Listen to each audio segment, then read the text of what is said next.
Guess what, theology nerds? This is Trip, and you're listening to Homebrewed Christianity, and today on the podcast is a legendary German philosopher and theologian, Godehard Brüntrup. Now, here's what the deal is. We're going to talk about philosophy of mind. We're going to talk about his particular type of panpsychism, emergent panpsychism. We're going to talk about process philosophy, philosophy of religion. We're going to talk about a whole host. Do you want to know what that is? And if you do, then, get ready. Before we jump into the episode, I have a few little announcements to make. Nuggets of wisdom for those that, love some Homebrewed Christianity podcast. First off, tomorrow, if you're listening to this on the day of release, which is Friday of Holy Week, we're having a happy hour, a live streaming happy hour with Dan Koch from the You Have Permission podcast and Sarah Lane Ritchie, my friend, and professor of religion and science here at the University of Edinburgh. Now, all you got to do is go to the Homebrewed Christianity Facebook page, and you'll get all the info there. It'll live stream. You can send in questions, all that kind of excitement. If you're a member of the Homebrewed Christianity group, you'll be getting an email with links to join the Zoom and that kind of thing. Speaking of the Homebrewed community, wow, we have a number of new members. That's right. So I'm going to give some shout outs to Andrew, Brendan, Alice, Thor, Jeffrey, Nicholas, all new members of the Homebrewed community. Now, I know I get really excited and try to bring energy in the intros, but last week I mentioned that, because of the coronavirus, the impact on the economy and everything, we had over 40 members that have lost their jobs and had financial hardships and things, and they had to, back off giving every month, which I completely understand. So I just want you to know, all of you that continue to support the podcast, those of you that just joined and everything, that means a lot to me. And for those that are, I don't know what you would call the people who make things on the internet and then show up and say things for money, that group of people. This is an awkward time. It dramatically impacts the way you look at your finances. So I really, really, really beyond, really appreciate those of you that join the Homebrewed community. So if you want to do that, go to homebrewedcommunity.com and you can be cool like Tor and Jeffrey and Nicholas and Alice and Brendan and Andrew, who all joined this week. And on top of, feeling good like you support theological excitement on the interwebs, you also get a private podcast feed with everything that comes right there, including additional lectures, live events, and all sorts of stuff that are just for the members. So check it out, homebrewedcommunity.com. Everyone and anyone is invited to happy hour tomorrow, Friday of Holy Week. And this is going to be a fun episode. A lot of fun. I hope you enjoy it. Because who doesn't want to talk about emergent panpsychism? See, they're clapping for it. So let's nerd out with our geek out. All right, enjoy. So maybe the first place to begin is how you came to get interested in your own vocation as an intellectual, engaging in philosophy and religion and science. And at what point did you realize that your giftedness and call is really to end up in that vocation? Well, I started feeling this pretty early, I would say 11, 12, 13, that I was interested in deep philosophical questions. So at this age, I started to observe the stars and the galaxies and the planets. And then I remember that I had this problem already, which then became the professional problem of my life. How could something like me, a mind, a consciousness, arise in this vast empty space? And then I had a friend who had studied philosophy in Frankfurt, and an older friend, and received a PhD in the Frankfurt school, so not particularly metaphysical philosophy of mind, more like a political philosopher. And later on, and in my school, which was the traditional German school where we had 9 years of Latin and 6 years of Greek, Latin every day. And so I could read like Plato without a dictionary. The dialogues, I could just read them because at that time, my Greek was so good. So in school, we were reading the Platonic dialogues. So I was getting into this. And then I was very much engaged in a Catholic youth group for students, of high school students. And I discovered that besides philosophy, another deep question I had was, is there a God? And I was intrigued by the person, by the life of Jesus, in the same way as I was intrigued by the life of Socrates. So I can say that those two characters, even though I was still unable to study them intellectually, those two characters, Socrates and Jesus Christ, were kind of points of existential interest for me, even at a very early age, I say in my early teens. Mm-hmm. And you mentioned like having those big questions, and something about Jesus and Socrates is they have these huge impact on the world, and neither one of them wrote anything themselves.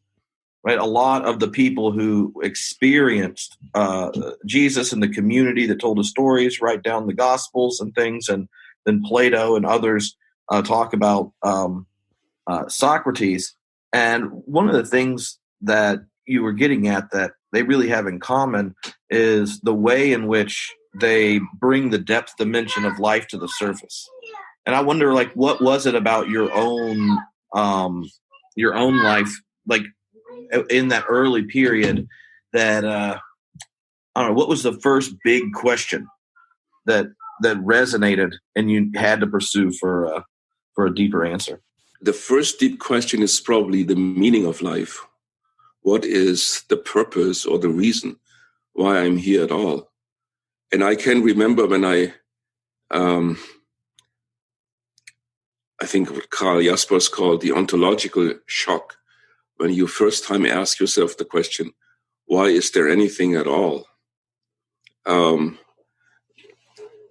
it was about that age that all of a sudden it struck me, observing. I had this big telescope. I saved money and worked as a kid to save money. I had this big telescope and was watching the stars and the galaxies. And then it struck me, why is this thing there at all? Is there any meaning to this? That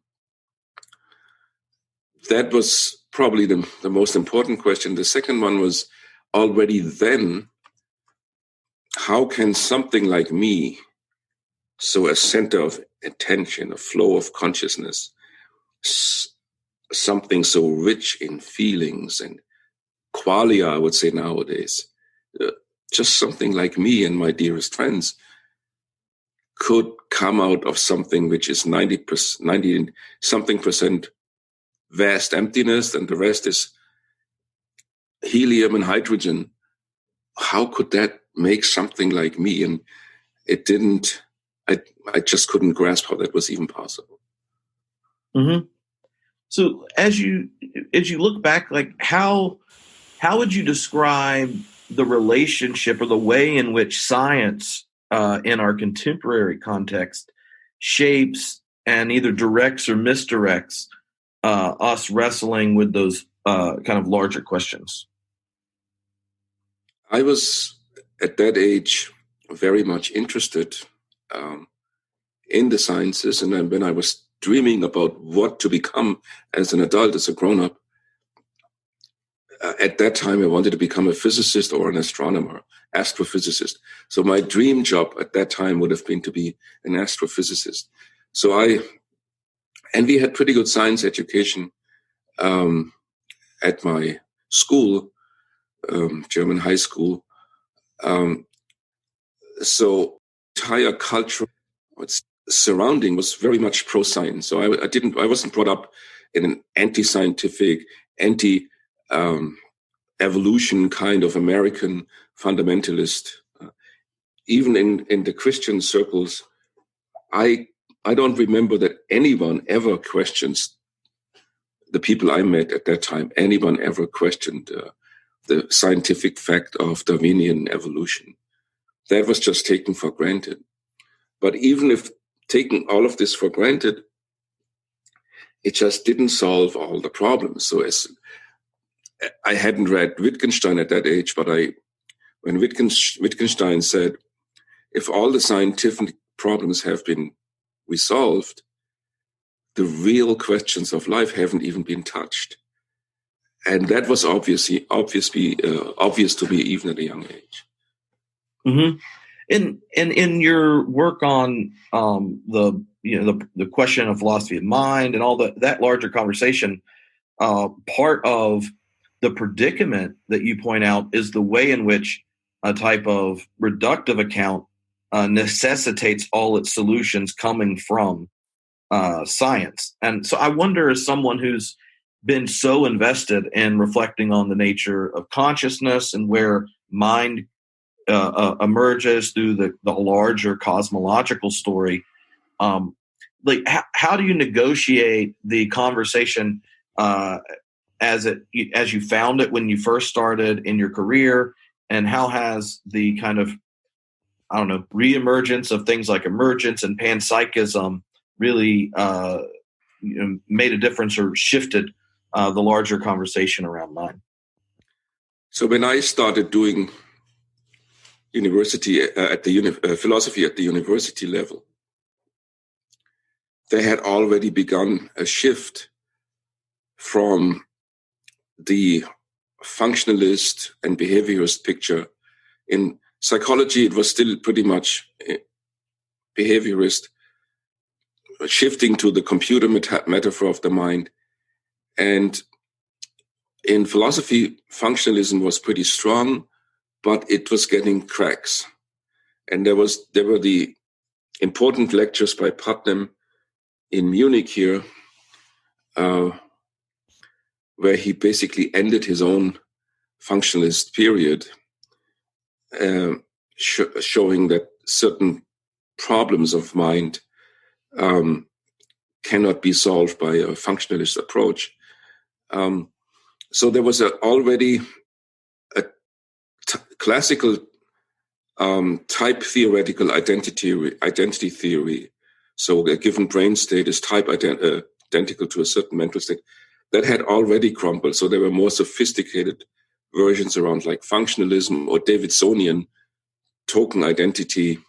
Only in one particular brain event is identical to one particular mind event, but there are no laws that connect those two realms. So that was already changing.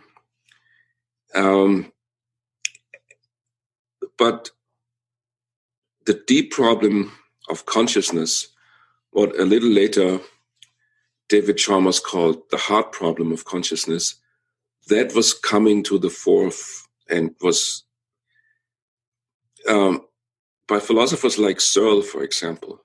The big topic at that time was not consciousness, but intentionality. And then Searle said that real intentionality, so thinking about something, requires something like consciousness. If a system is not conscious, some kind of automaton, some kind of AI machine that might be able to speak well and interact with you linguistically, but since it doesn't have any consciousness, it doesn't mean anything. It doesn't want to express anything. It has no intentionality, as we say in philosophy. So real intentionality, as opposed to as if intentionality of the machine, requires some kind of consciousness or conscious awareness. So that was the way the consciousness question slipped into Greek philosophy. Once it was in, we couldn't get rid of it. And then in the mid-1990s, when I finished my PhD, which was on mental causation,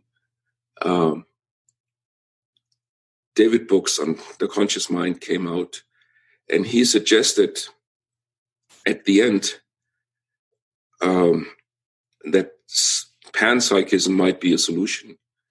And unbeknownst to me, he was writing this book, and at the same time, I was a postdoc at the University of Notre Dame in the US, and I wrote my book, Introduction to the Mind-Body Problem, which is, I forget, in the 5th or 6th print, meanwhile. And independently of David, I made the same suggestion in the same year. When his dissertation came out, I thought we had the very same idea, and I've been pursuing this idea of panpsychism ever since. And maybe for those that are listening that are less familiar with the different options, maybe you could kind of lay out what, like this is materialism, dualism, idealism, and then we can dig into the different types and understandings of panpsychism. But recently, Philip Goff was on the podcast, and we talked a little bit about the Russellian monist position and things. And I got emails saying, "Can you please just lay out what the normal debate sounds like? Because you're already in the weeds with people."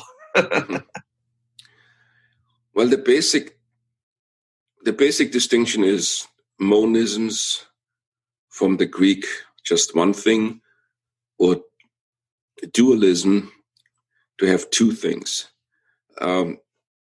So the most intuitive position is to be a dualist. I have a mind, or I am a mind, and I have a body. And as we know from everyday experience, mind and body sometimes struggle. My mind tells me I need to go to the gym. The body wants to continue to sit on the lazy chair. So that there is a distinction, even in the common sense world, of mind and body. And then in the religion, sometimes at least in the folk versions of the religion, there's this idea that the mind only inhabits the body and the soul can leave the body after death, which is not exactly, for example, the position of Christianity, but sometimes in the folk version, that's what people think. So that's dualism. There's mind and body, and they're independent of each other. The main problem is if the mind is something which is not in space. I cannot say that my mind is 1 inch or 3 centimeters bigger than yours. That would be ridiculous in many respects to say this. Or my mind weighs 2 kilograms. So the mind is not something in space. I cannot even say that this thought of mine is 5 centimeters left of the other thought. Makes no sense. So if the mind is independent of the body and not in space, how does it then interact with the brain? If the mind is not in space, why is my mind closer to my body than to yours? So that's the one. And philosophers thought that this kind of duality is ultimately unsatisfactory. We want a deeper unity. And there have been 2 traditions. One tradition, very popular, especially in the 20th century, more so than ever in the history of philosophy, is let's reduce the mind to the body. My mind is nothing but my brain. There's ultimately only brains and no minds as something independent. That's the one kind of monism, the materialist monism. And another have thought that maybe it's the other way around. The only thing we know for certain is that I have a mind, as Descartes already noticed. I don't even fully know whether there is a material world out there. I could be like in the movie Matrix, and the entire material world is just a fantasy I have. So body is the base of mind. Basically, we have everything else out of mind, and those are the idealists. I think those are the basic positions you have. Dualistic mind-body interactionism, and then materialism or idealism.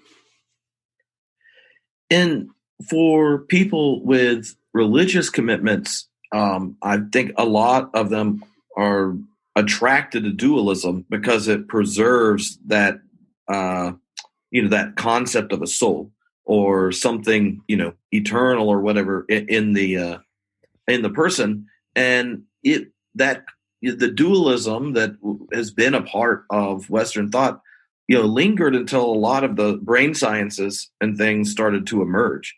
And so I wonder how you parse the question of whether or not how do you respond to the question of, is dualism necessary to affirm what Christians are getting at when they talk about a soul?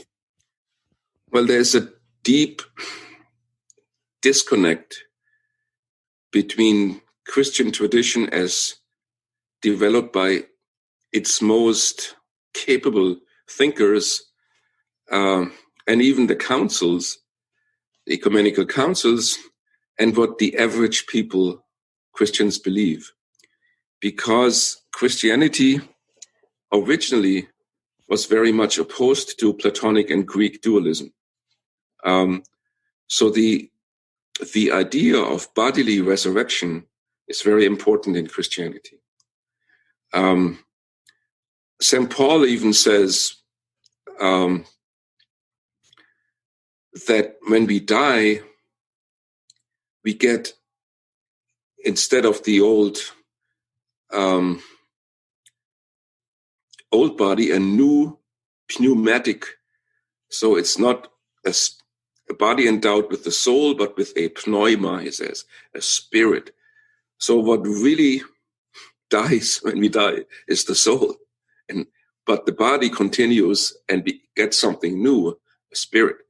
That was very polemical against his Greek environment. And even the Council of Vienne taught that whoever doesn't claim that the soul is the form of the body, thus supporting Aristotelianism, should be excluded. So mind-body dualism was even seen as a heresy, at least in its extreme Platonic form.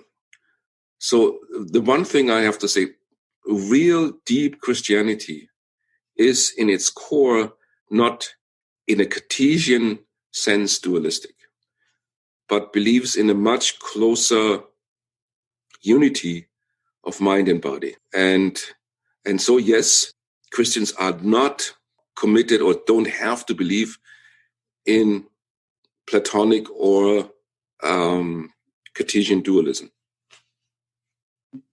Do you think there are connections between the popularity of dualism and when it comes to the person and the way in which a lot of Christians envision the God-world relationship and the nature of transcendence and distance between God and the world? Well, we all tend to come up with simple solutions.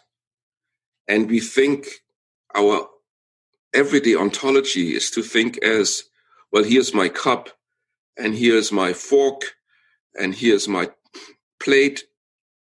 Individual objects that seem to exist independently of each other. And you have to get into a much more sophisticated worldview like quantum mechanics to realize that's an illusion. Things are not as separate as they think. Or you have to study a relational philosopher like Whitehead, a philosopher that influenced me a lot, to see that things are much more interdependent. And that's true of body and soul and of God and world. So to gain a deep understanding, the everyday folk world that we need, and it's very successful in navigating the world in our everyday tasks. But if you want a deep religious or philosophical understanding, we have to overcome those everyday prejudices, and then we discover a world in which there are deep relations between God and world and between mind, spirit, and matter. Mm-hmm.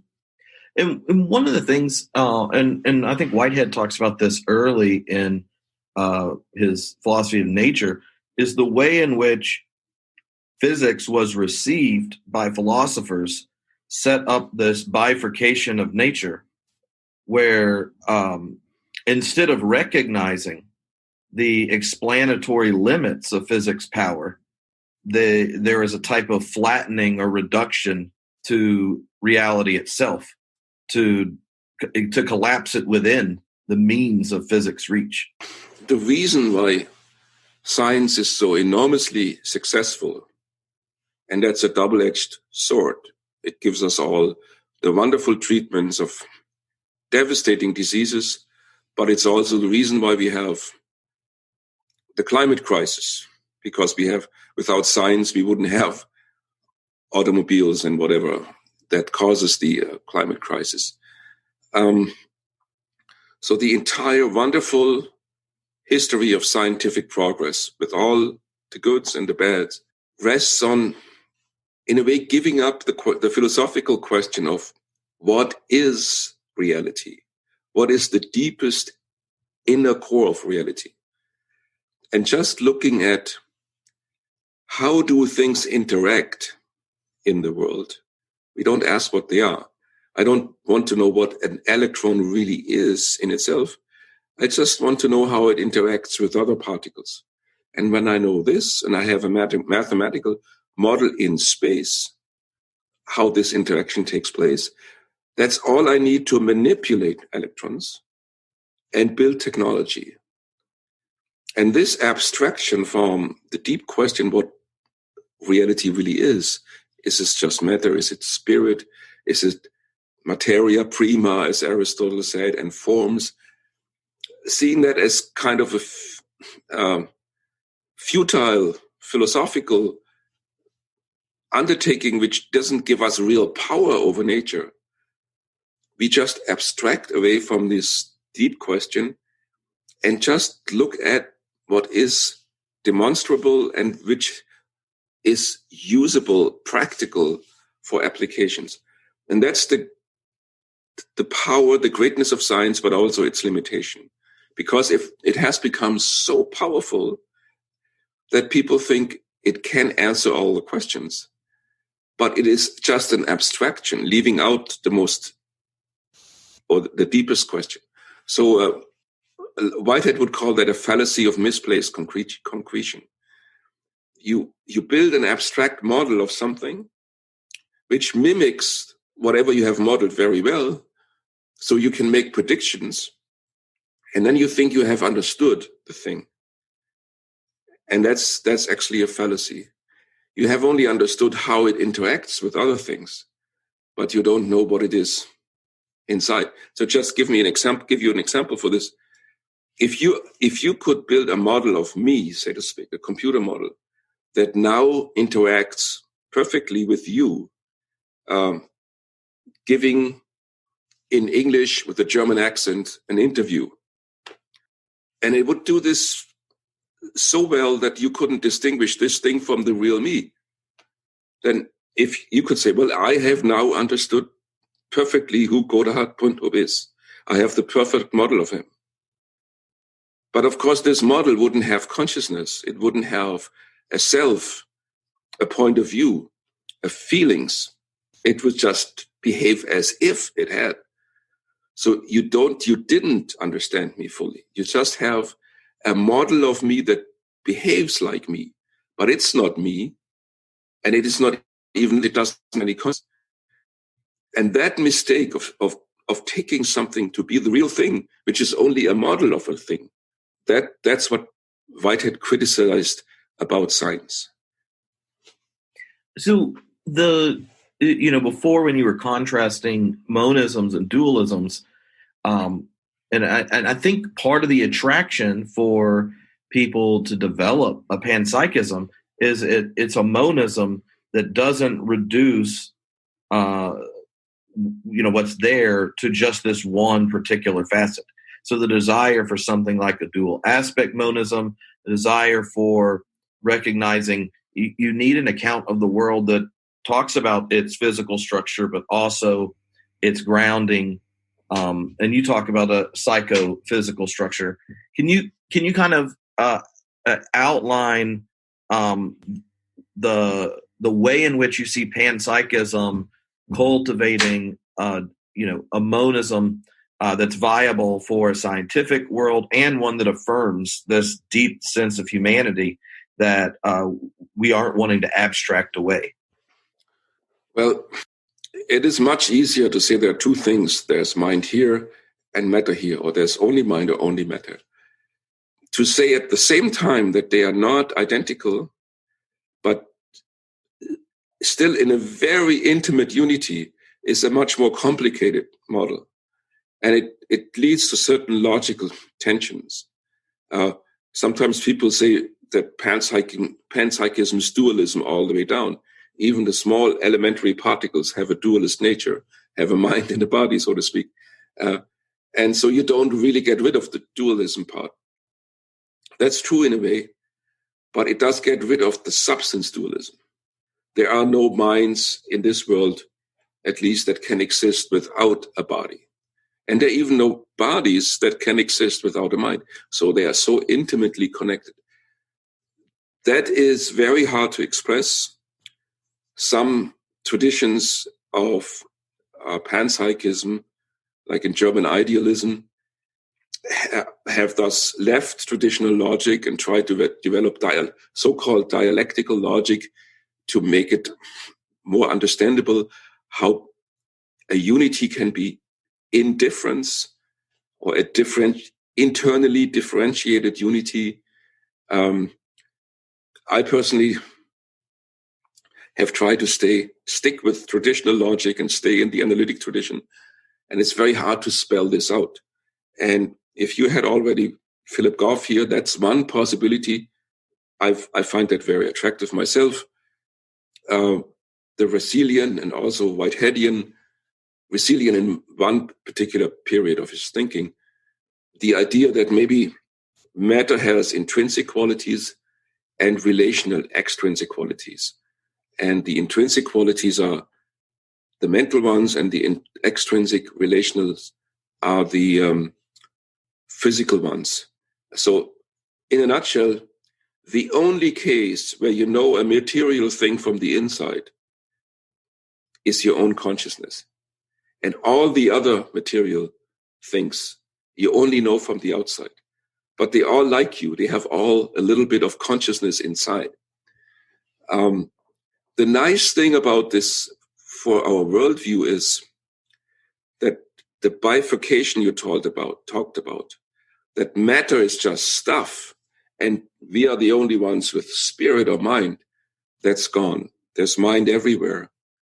And if we treat things that have minds, can suffer, can have feelings with respect, then according to the panpsychist worldview, you should treat with respect the animals, the plants, because it's all connected to this mental realms. It's not just stuff, things you can manipulate as ever you would like to. And the other nice thing is it solves a deep epistemological problem of modernity. We know how it is like to be us, or how to have a stream of consciousness, but the world outside us is a mystery to us, a thing in itself, as Kant said. I don't know what I might be in a matrix like Neo in the movie. It may completely wrong about the outside world. But if panpsychism is true, I already know the inner core of everything outside is mental. So I am as a mental being at home in the universe. I'm not a stranger in an absolutely cold, non-mental, absolutely oblivious to me universe, but I am just a prime example of mentality, which is to a much lesser degree ubiquitous in the universe. So it's a very different worldview, but there's no scientific knowledge that it would show that this worldview is false. It's consistent with all we know about the science. So it's basically up to us which worldview you want to support or take. because the philosophical worldviews, we have a plurality of those at hand, and it's up to us, even to me personally, which one I endorse. So what's the, or maybe is it possible?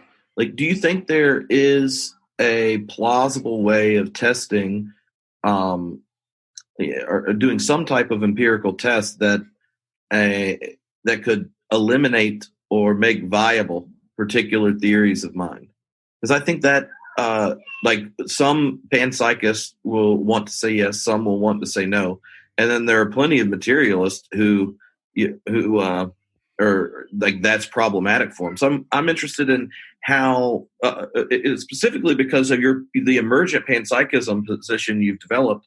Like, you're in picking options. Part of what you're negotiating is your understanding of the larger cosmological story, scientific emergence, and so could you imagine hypothetically a testable hypothesis? Well, since the mind-body problem goes so deep into the nature of physical reality, in order to have empirical tests, we would have to have a theory about at the level of quantum mechanics where we could test this. And there, I think, in the future, we can probably test whether certain theories in quantum mechanics that have implications for philosophy of mind are true or not true. For example, the Bohmian interpretation of quantum mechanics, which was suppressed because in McCarthyism's time, Bohm was a communist and he was suppressed in the American academia. But he has this beautiful alternative view interpretation of quantum mechanics, which entails some kind of panpsychism, because there are non-physical fields, active information fields, he calls them, which have an influence over matter, and they are non-material. So they permeate the universe and they govern the particles like a satellite governs nowadays via GPS an ocean liner in the ocean. So if that theory is true, it has some interesting philosophical consequences. It's deterministic, and it entails some kind of panpsychism. So Leibniz might have liked it, being an idealist determinist, but so far we cannot test it. But in principle, we know certain procedures how we could test it with better technology in the future. So, and if this turns out to be true, this will have repercussions on philosophy of mind. And if it turns out to be definitely false, it will also exclude certain options. So in that respect, in other areas, people thought that, for example, the so-called Libet's experiment about free will in psychology, could scientifically prove that we are wrong about having free will. But nobody believes this anymore. There are ways to interpret freedom of the will that are consistent with the results of those experiments, that they don't really demolish our philosophical case for free will. And that's the basic problem, that to find a scientific finding that's so basic, so indisputable, it must be at the lowest level of science. It must really change our basic understanding of nature, like in quantum mechanics. And that might then have consequences for what philosophy of mind is still possible.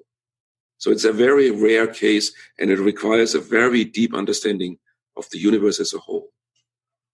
Yeah, so how would you, well, one of the questions that comes up with the popularity of Russellian monism are three contemporaries that we've talked about, Bertrand Russell, Whitehead, and then Arthur Eddington.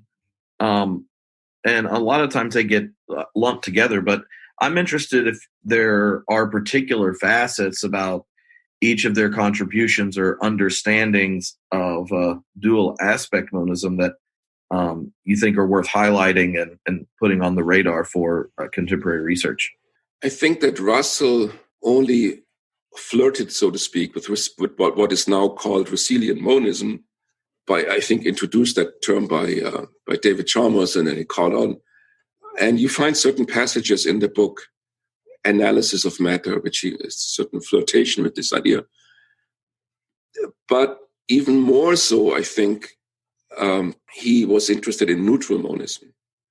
And that's the idea that matter is not the inside, the intrinsic nature of, mind is not the intrinsic nature of matter, but maybe the distinction between mind and matter is just superficial.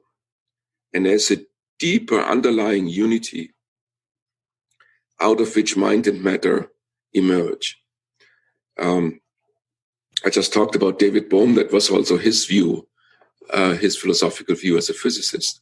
So you could say that in a sense, Russell was not a resilient monist in contemporary terms.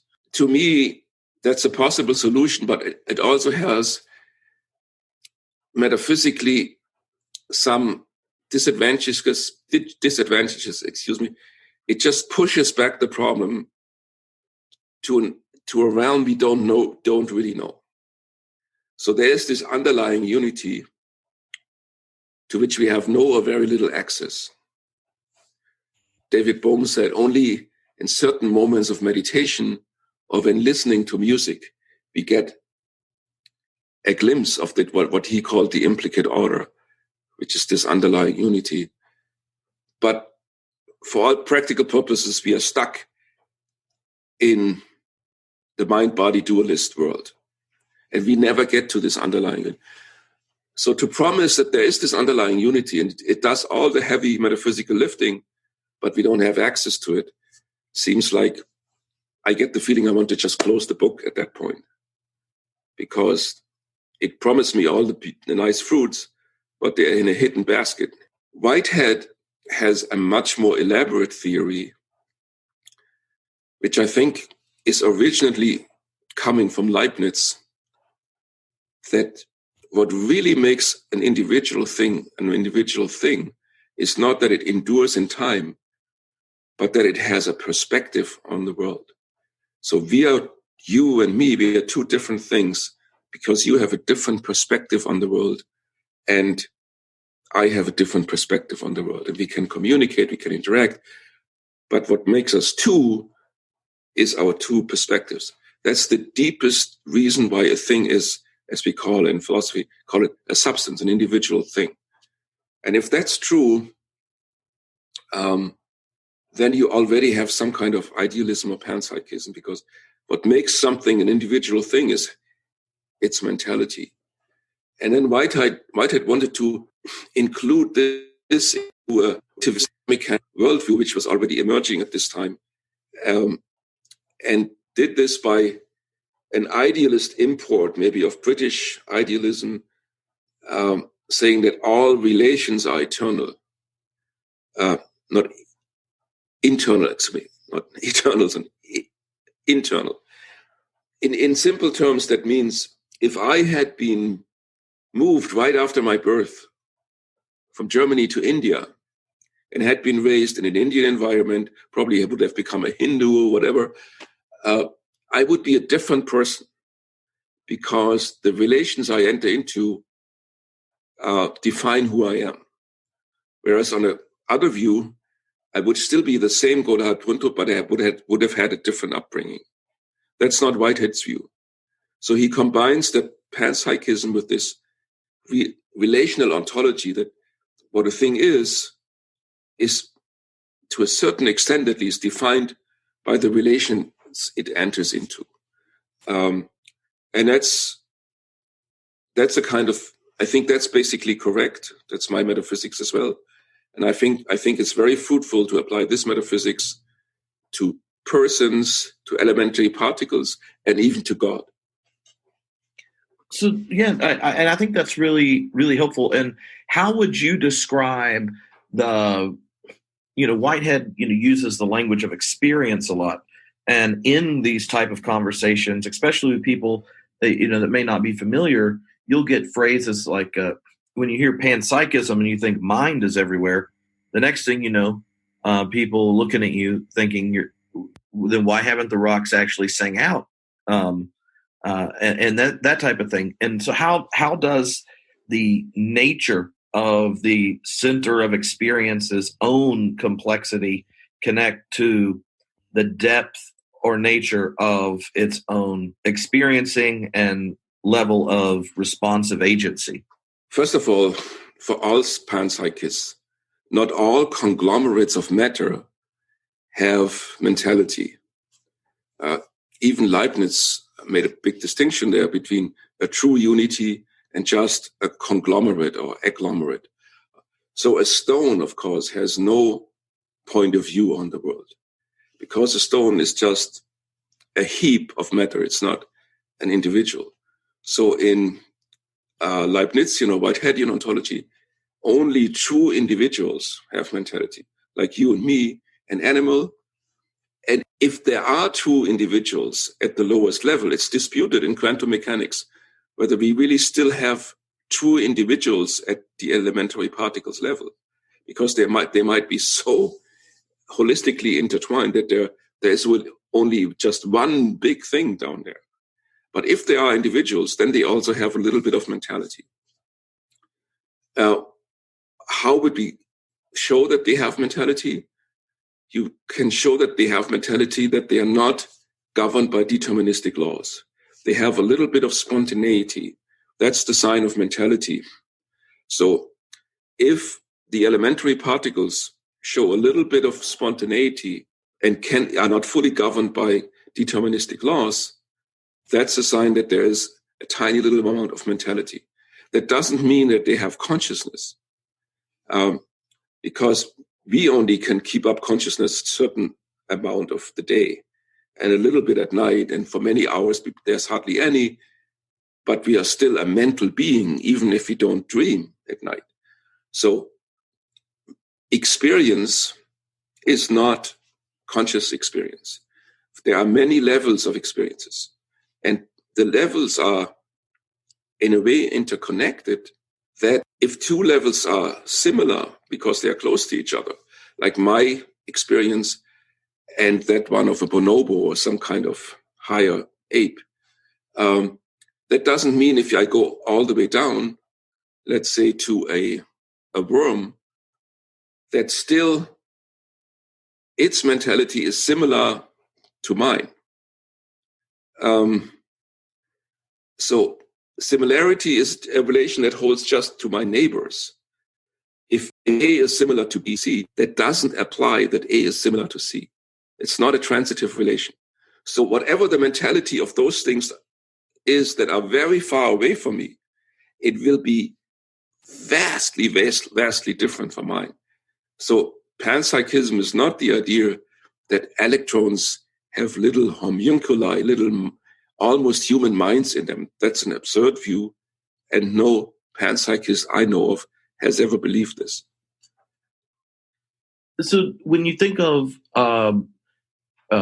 your particular position of emergent panpsychism, how would you differentiate it from positions that identify mind as an emergent property and a type of strong emergence, or panpsychisms that maybe don't engage directly the larger story of growing complexity? Well,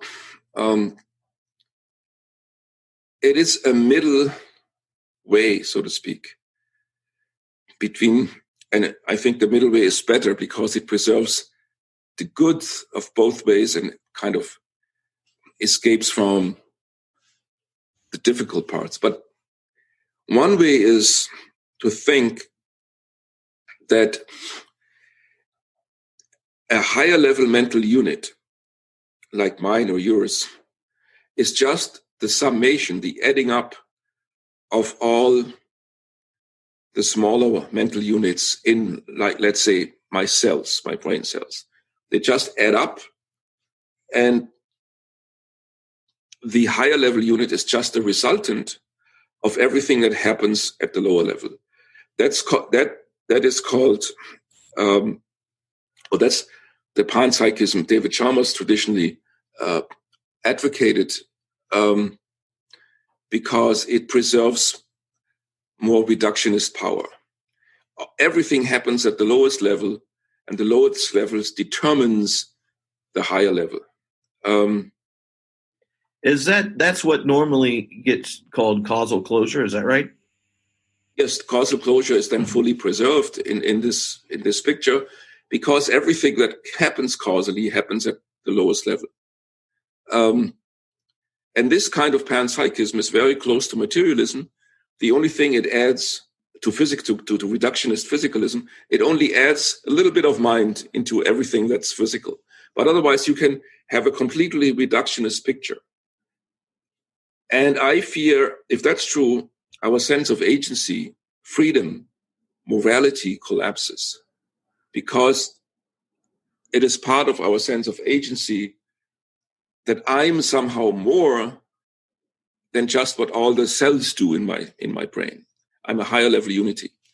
So I want this higher level unity to emerge from the lower level. So the reductionistic, it's also called constituent panpsychism. So all the constituents, they explain fully what happens at the higher level. The other extreme is,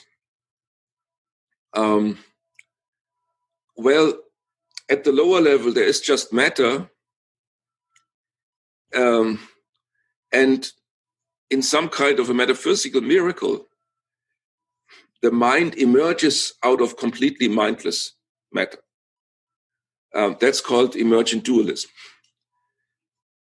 That's I don't want either. So those are the two extremes.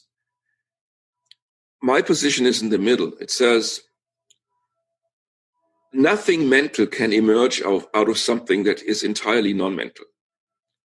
So I want to hold on to panpsychism. But at all levels, let's say at all levels in nature, everything has a mental and a physical aspect. So there is no emergence of mentality out of non-mental. But there's another kind of emergence, strong emergence. There are higher unities emerging out of lower unities. So if you put several entities that have both a mental and a physical aspects together, they might form a new fuse into a new higher level unity, which has its own causal powers. Whitehead called this by a very famous quote from Process and Reality: the many become one, a new individual emerges. And this individual then has its own causal powers. So that's the middle view. It's not dualist and it's not reductionist. It's a panpsychism that allows for emergence of higher level individuals, but it doesn't need emergence of mind from non-mind. So was that clear? It's a difficult issue. No, I think you were clear, and I think one of the things that might be really helpful to highlight, and you mentioned quickly, is how what you're hoping. It's kind of like on one side are people that, in order to affirm the reality of mind that we experience, if we're going to give an account of the world where our own first person experience of the world makes sense, then we need to have mind be accounted for in our account of reality. But you can't just have it appear out of nowhere, 13 billion years into the cosmos, if all of a sudden life emerges on a planet, and now you're like, hey, mind was created out of nothing. And so you're wanting to avoid that, along with the affirmation of mind not actually transforming your account of the world, right? Like where mind is ultimately affirmed as something that's present, but not in a way that makes it have the interpretive power to make sense of things like agency and creativity, freedom, morality, aesthetics, and that type of those type of questions. Yes, that's exactly what I want to preserve.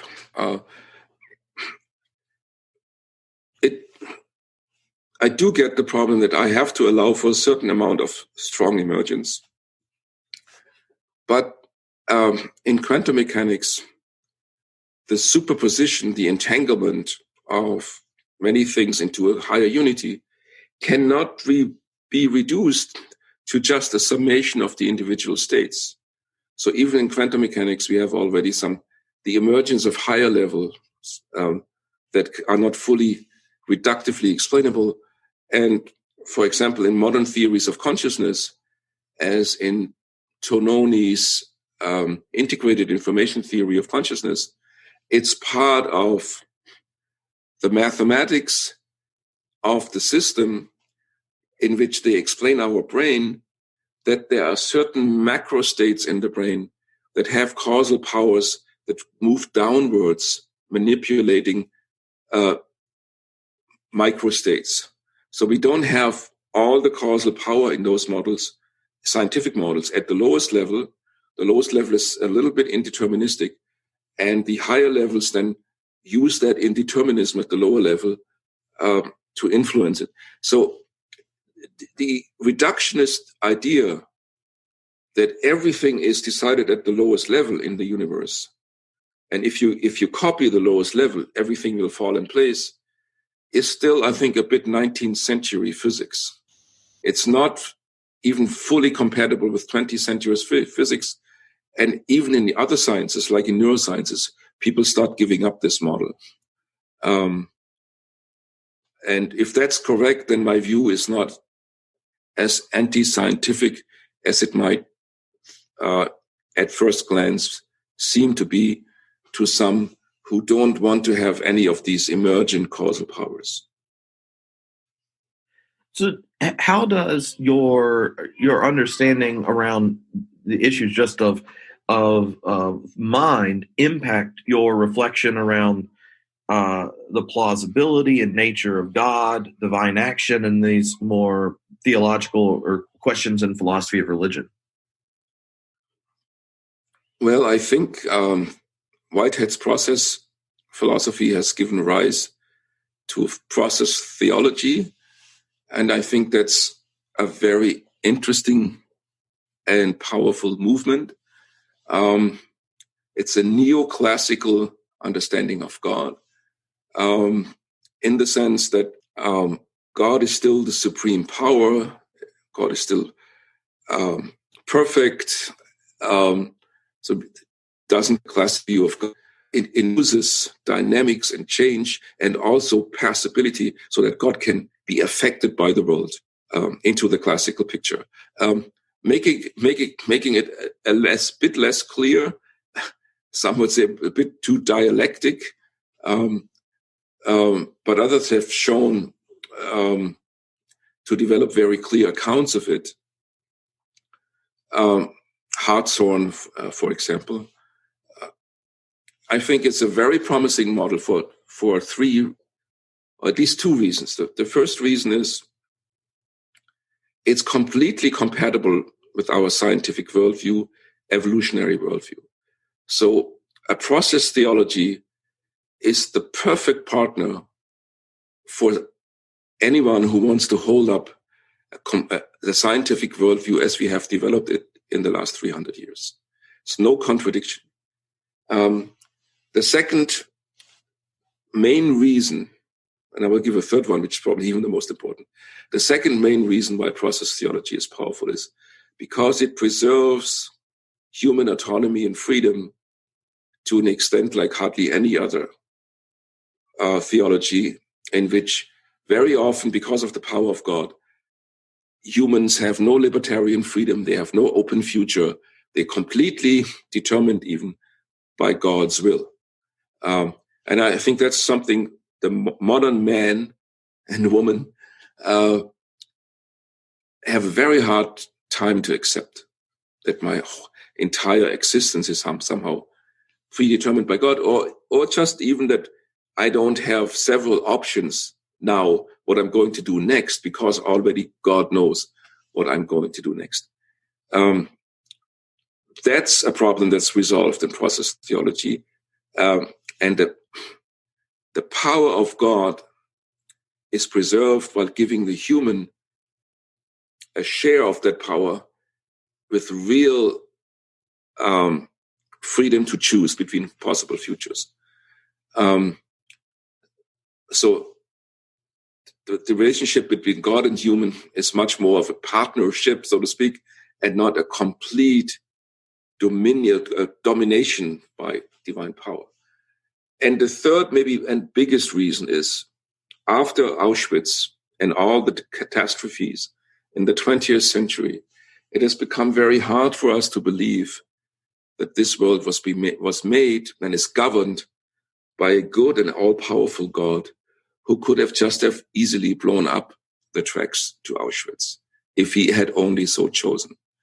In process theology, we have very good metaphysical reasons why God wants the tracks to Auschwitz to be blown up, but he cannot interact with the world as just one physical being blowing something up. He only can invite us to blow the tracks up. And that doesn't diminish his power. That's the point. It's a long story. I can give this here, but it really makes that so-called theodicy the problem. How can this terrible world full of moral evil be made by a good God, and he doesn't interfere? At least he could still preserve our freedom, but like I think you have children, you preserve the freedom of your kids, but if they do something really dangerous, like sticking their finger into the power outlet, then you interfere. And that's not taking away their freedoms. Why couldn't God give us freedom? But sometimes if we do something really, really bad, as a good father, he should interfere, but he doesn't. And then that might raise the question, is he really there if he never does interfere?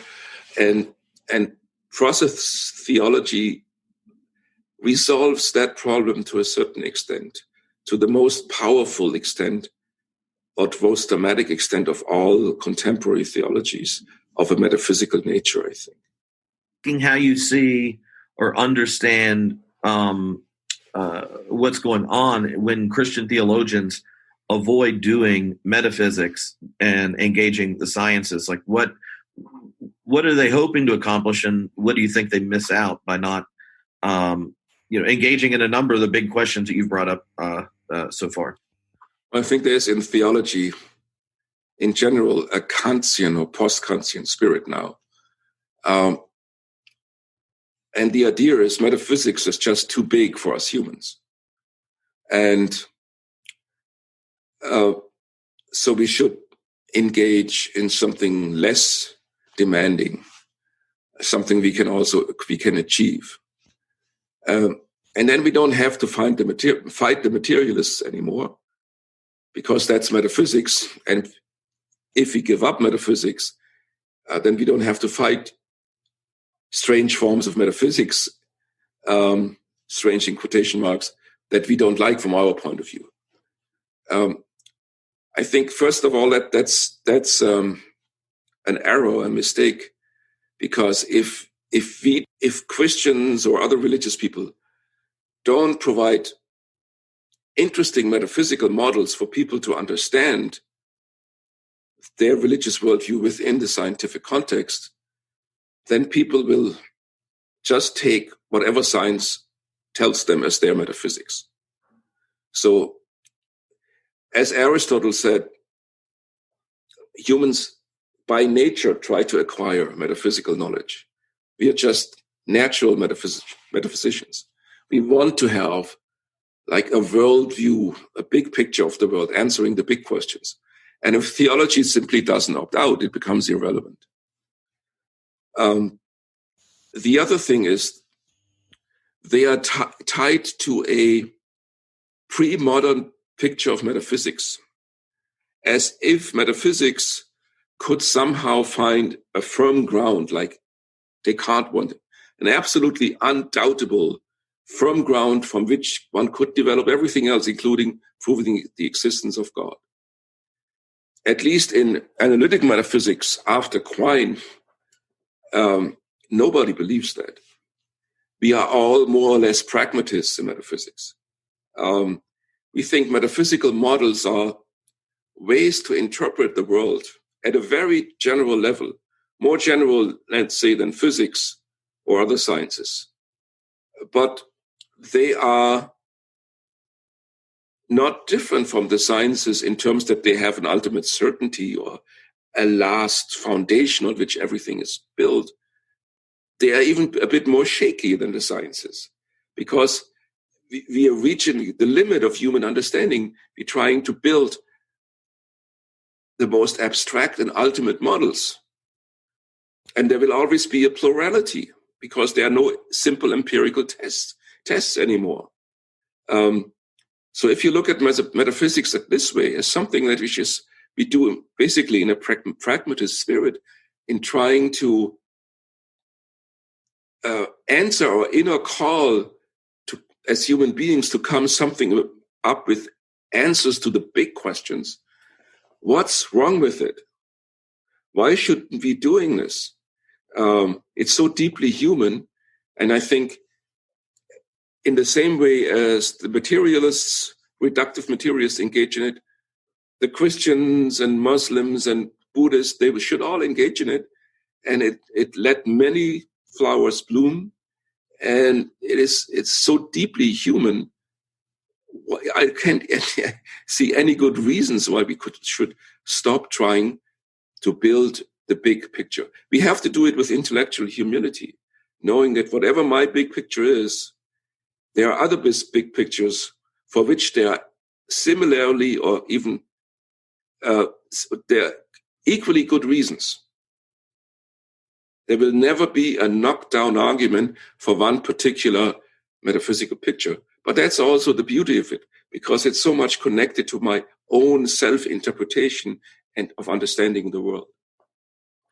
No, I think that's really important. And one of the things that struck me, I was a minister in congregation for 15 years, is that when you don't address metaphysical questions and help the members of the church wrestle with them, then the ones that are going to be operative are either those kind of reductive ones at the heart of the sciences in the West, or you'll have the kind of folk biology and folk physics that our cognitive mechanisms kind of bring out of us to interpret scripture and religious experience and the tradition. Well, take my own example. We started the interview talking about me when I was 12, 13 years old. And for the first time in my life, these deep metaphysical questions, why is there anything at all? Why I am, as a mental being, in a universe that's comprised out of nothingness, vast empty space, and hydrogen and helium. These deep metaphysical questions, if I go to a theologian and he says, well, forget about the metaphysical questions, they are pre-Kantian, we are beyond this, I will just leave. That's not the person I want to talk to, because I do have metaphysical questions and I want to be talked out of them because they are my genuine question as a human being. And so giving up metaphysics, metaphysics understood in that humble way, not that I have special access to the ultimate truth, but that I try to come up with a grand picture, at least as an adventure of ideas, as Whitehead would put it. To give this up is in the end also to give up religion. Because if we give this up, we teach people to give up the ultimate deep, big questions. And for example, in the Catholic tradition in which I grew up, the seminarians always had to study 4 semesters of philosophy only, so that they really get into the deep, ultimate questions of metaphysics, and only starting in the 5th or 6th semester, they would be doing theology. So philosophy was seen as the foundation for theology, and I think that old model. Of course, we cannot do it with the same authors and the same arguments they did, but the general insight is that a theology is only as good as its philosophical foundation, and this includes all philosophical subject matters, also metaphysics, that still holds. So the way you talk about the questions has a certain piety to it. And I'm interested, and I know I've had listeners ask how Christians who are panpsychists, how does that shape or impact the way you think about practicing one's faith, spiritual practices, or understanding the ongoing engagement with the divine?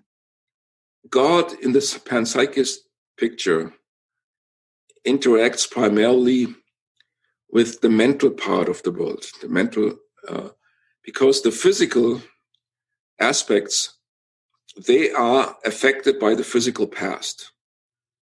So when I raise my arm now, it is because slightly before the raising, there was an electrical impulse in the nerves that led to a contraction of the muscles. So it's in physical terms, it's always something slightly in the past that pushes something forward. That's not the way God interacts with the world in the panpsychist picture. God interacts with the world in giving its mental aspect a goal, something to strive for, something to grasp, like a mathematical insight. So the whole cosmos expresses mathematical ideas, and so we can study it because of its mental aspect. It's capable of expressing mathematical ideas. So the very reason why we can even do physics is this mental aspect of the cosmos. Only that makes it possible that nature can be studied by mathematical models. So the idea of panpsychism rests on this ubiquitous mental aspect, which might be either in all the little particles or real individuals, or something holistically, quantum mechanically, holistically underlying the whole of reality. And that means that if God's interaction is only a mental one, God never interacts physically. That's why he cannot blow up the tracks to Auschwitz. If God's power is mental power, and mind is everywhere in the universe, then God is present, intimately present, everywhere. So I think what really happens if you have a panpsychist view is that, as Saint Ignatius of Loyola said, finding God in all things. That's true Christian mysticism. God is in all things. And panpsychism gives you a clear metaphysical answer why this is true. God is really in all things. And I think that's deep Christian mysticism, that you find God in the natural world, you find God in the other human beings, you find God's everywhere. In the other religions. So it's a very inclusive model. Maybe in completely different civilizations, in different galaxies, maybe even in parallel universes, if there are more than just ours, God is permeating all of them. And I think that's a very deep spiritual insight or attitude towards the world, which also is a very nice foundation for an ecological worldview, also for an ecumenical worldview that wants to interact and talk to other religions, other denominations, and so on. Well, that's very, very powerful. And I wanted to know if there's anything that we haven't talked about you really think you want to contribute, or any direction listeners that are more interested in your work you want to direct them to? Recently, in the last 5 or 6 years, I have not stopped, but I haven't done as much as the basic metaphysical picture of mind and matter, but I have much closer looked at the self, the notion of the self. How is it related to willpower, will, the subconscious? And I think that we have already reached a stage that physics has given up the old mechanistic reductionist picture. But in the realm of the brain sciences and psychology, we still have basically the idea that the mind is a machine. And I think that what we have to do in the future, the next step is to build a psychology and a neuroscience that's open to process thinking, to holistic thinking, to relational thinking, as much as we have done this in the last decades with physics. So the next step for me is really a process-oriented psychology, a oriented neuroscience. And that's something I'm currently working on. That is super exciting, and I can't wait to hear more about it. That's great.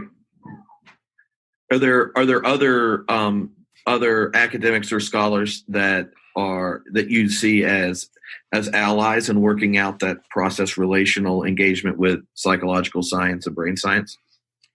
Yeah, I would need to have time to think about all the people. I can't tell you right off the bat who I was thinking of. I might get back to you in emails. So maybe this work is interesting. So. Oh, that'd be great. I think, for example, there's the tradition of humanistic psychology in the English-speaking world. And it was seen as a third model. There was the Freudian model, which was basically a mechanistic model, the human mind as a steam engine, so to speak. And there's the steam of the libido, the sexual urges, and it has to be controlled by valves and so on. And then there was the reductionist, physicalist model. The mind is just the brain, or it's just a computer. And humanistic psychology said we are the third option. The mind is neither a machine in sense of a computer or in a sense of a steam engine, but the mind is a living organism. And a living organism doesn't just react to the environment like a machine. It has an internal tendency towards growth. It is spontaneous. It's to a certain extent unpredictable, it's indeterminate. So the paradigm for the human mind in humanistic psychology was organism. And as you know, for Whitehead, organism is the paradigm for everything in metaphysics. Everything that really exists is an organism, a thing that is self-determining. And I see in like the modern versions of humanistic psychology, which goes back to Carl Rogers and so on, like the self-determination theory of Ryan and DC at Rochester, I see a kind of psychological picture of the human person, which is much more in line with process philosophy and this organismic picture. And that would be an example I could give. But I mean, I've had so much fun talking to you. This has been a super treat. Thank you. I had fun too. I hope the English wasn't too bad. Oh no, no, it was easy to follow, and hopefully we'll get to meet in person at some point. Looking forward to it. All righty. Okay. Thanks. Sure. Bye-bye.